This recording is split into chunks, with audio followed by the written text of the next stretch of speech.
High viewers మనం మాట్లాడుకున్నాం మీర్పేట మాధవి హత్య కేసు సంబంధించి.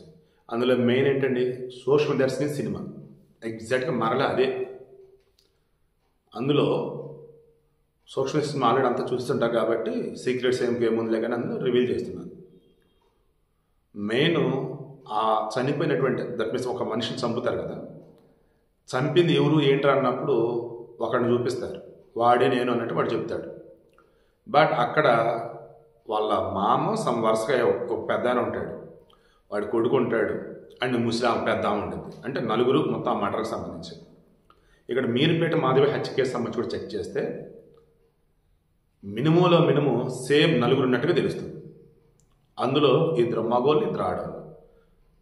పోలీసులు వాళ్ళు కోర్టు కొంత సబ్మిట్ చేయాల్సి ఉంటుంది కదా, రిపోర్ట్ ఏంటి అది అని చెప్పేసి అలా చెక్ చేస్తుంటే ఛార్జ్షీట్కి సంబంధించి వీడు వాంటెడ్గా ఆ మిగతా ముగ్గురిని కాపాడటానికి మొత్తం నేనే చేశాను అక్కడ చేశాను ఇక్కడ చేశాను మొత్తం నమ్మించాడు. బట్ పోలీసులు అసలు నమ్ముద్ది కావట్లేదు, నంబులుగా లేదు, ఇది ఏదో తేడా ఉందని చెప్పేసి చెక్ చేసుకుంటా పోతా ఉంటే అప్పుడు అర్థమైంది ఏంటి అంటే వీడికి ఇద్దరు ఆడోళ్ళు ఒక మగవాడు సాయపడ్డారు. వాళ్ళు ఎవరంటే అబ్స్కాండ్ పరారీలో ఉన్నారు, తీసుకురావాలా లోపల వేయాలా. ఈ లోపు ఇతనైతే పాలిగ్రాఫ్ టెస్ట్ వచ్చేటప్పుడు రెడీ అవుతున్నారు. సో సింపుల్ నేను చెప్తాను, ఒక మనిషి అంత క్రూరంగా చంపలేడు అని మనం అనుకున్నాం, కానీ వీడు చంపాడంటే వామ్మో అనుకున్నాం. వాడి పోలీసులు అయితే ఒక్కడ కాదు నలుగురు అని చెప్పేసి అంటున్నారు.